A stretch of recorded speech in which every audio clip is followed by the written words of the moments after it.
Non, mais c'est un sentiment de gâchis parce que, en fait, dès l'arrivée au stade, dans le bus, on a fait l'objet d'une attaque à nouveau des supporters qui devaient rester non violents, alors qu'il y a eu des actes avant le match de violence et je le regrette parce que on avait vu ce matin le groupe de supporters avec John, ça s'était très bien passé. Et surtout, ce que je veux dire, c'est que bon, le match est ce qu'il est, mais c'est probablement l'un des meilleurs matchs que l'on ait fait depuis le début de saison, sans réussite, évidemment. Mais quand on arrive à avoir 28 tirs, alors bien sûr, il n'y en a que 8 de cadrés, mais c'était vraiment un match où on a retrouvé notre dynamisme, on a retrouvé l'ensemble des fonctions les plus élémentaires qui permettent de remonter au classement. Malheureusement, c'est vrai que on a fait des erreurs en première mi-temps. Et voilà, maintenant, les réactions des copes de supporters, bon, ils peuvent avoir un avis sur les joueurs. Bon, c'est le jeu quelquefois difficile, mais c'est le jeu des supporters. Maintenant, quand ils attaquent des dirigeants qui sont exemplaires, c'est moi qui les attaque. Donc il faut qu'ils arrêtent, parce qu'on a deux dirigeants de grande qualité qui travaillent jour et nuit pour le club, pour nous, pour eux, pour tout le monde. Et donc je ne peux pas accepter ce style d'expression qui est sans aucune réalité avec ce qui s'est passé et avec le travail qui est réalisé. On a, c'est vrai, un club qui souffre en ce moment, mais avec des infrastructures incroyables, avec un coach de grande qualité, avec des services qui travaillent. On a travaillé depuis 2 jours avec John pour se donner les moyens de relancer la mécanique. Mais il ne faut pas que, à chaque fois qu'on essaye de prendre un certain nombre d'initiatives, euh, on se retrouve face à des supporters qui sont quand même très méchants par rapport à un certain nombre de gens qui, je l'ai dit tout à l'heure, sont irréprochables. Donc voilà, donc je voudrais que tout le monde prenne conscience que le club va se redresser.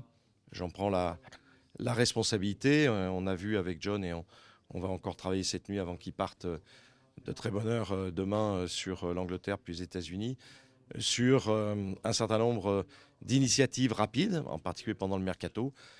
Mais il faut qu'on ait avec nous les supporters.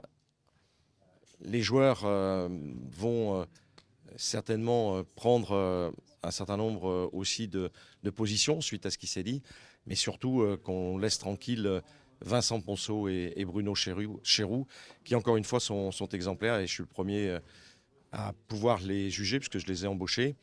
Et c'est particulièrement injuste. Voilà ce que je voulais dire. Bon, bien sûr que le résultat est pas là, mais bon, franchement, il y avait de l'intensité, il y avait tout ce qu'on a demandé, de la vitesse, tout ce qu'on a demandé à l'équipe depuis quelques temps. Je crois qu'on a 28 tirs, bon, une possession de 77%. Voilà, bon, c'était un jour sans sur le plan du résultat, mais il ne faut pas venir ternir ce qui est un manque de réussite flagrant par des attitudes qui ne sont pas dignes d'un très grand club comme l'Olympique Lyonnais. Il y a beaucoup de sentiments, de la colère parce que je pense que ce soir il y avait beaucoup mieux à faire. De la frustration parce que je pense que même en deuxième mi-temps on pouvait renverser ce match-là. Moi personnellement j'en étais persuadé. C'est le discours que j'avais tenu à la mi-temps. Mais après, bon, il va falloir quand même faire l'analyse de ce match et surtout les deux buts qu'on a encaissés. Donc quand vous êtes dans des situations qui est la nôtre, il faut savoir que vous pouvez compter que sur vous-même. Il n'y a pas d'élément extérieur qui va vous aider, ça c'est sûr. Et quand vous faites des erreurs, vraiment des maladresses comme on a fait en première mi-temps, vous vous punissez tout seul. Donc si vous êtes capable de renverser la peur en deuxième mi-temps, tout va bien aller. Mais c'est dur de marquer des buts et quand vous n'avez pas la réussite, comme on n'a pas eu la réussite ce soir, mais vous n'y arrivez pas et vous perdez ce match-là. Alors que bon, sincèrement, je pense qu'on ne mérite pas de le perdre. Qu'est-ce que vous avez dit dans le vestiaire? On était déjà dans une situation difficile avant ce match-là. Vous pouvez imaginer dans laquelle situation nous sommes après ce match-là. Donc j'ai dit aussi aux joueurs qu'il fallait assumer. Il faut assumer certaines choses. Si on en est là, c'est aussi de notre faute. Donc il faut l'assumer. Et il faut assumer tout ce qui va avec. Donc on sait qu'il va y avoir un peu de turbulence, des turbulences. Et il faut l'assumer aussi. Il faut être conscient que, comme je le dis souvent et je le répète, et c'est pas après ce match-là que je vais arrêter de le répéter, c'est que ceux qui nous permettront de sortir de cette situation-là, c'est les joueurs, le staff technique, ceux qui sont sur le terrain, ceux qui travaillent toute la semaine.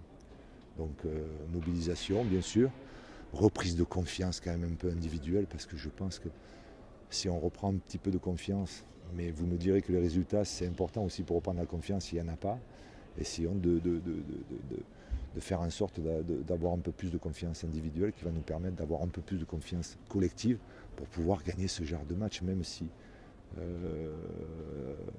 on n'a pas été loin ce soir, mais vous devez gagner ce match-là avec beaucoup de respect pour Strasbourg, mais perdre ce match-là, quand je vois les stats du match, mais ça arrive, la preuve, ce soir nous en sommes victimes.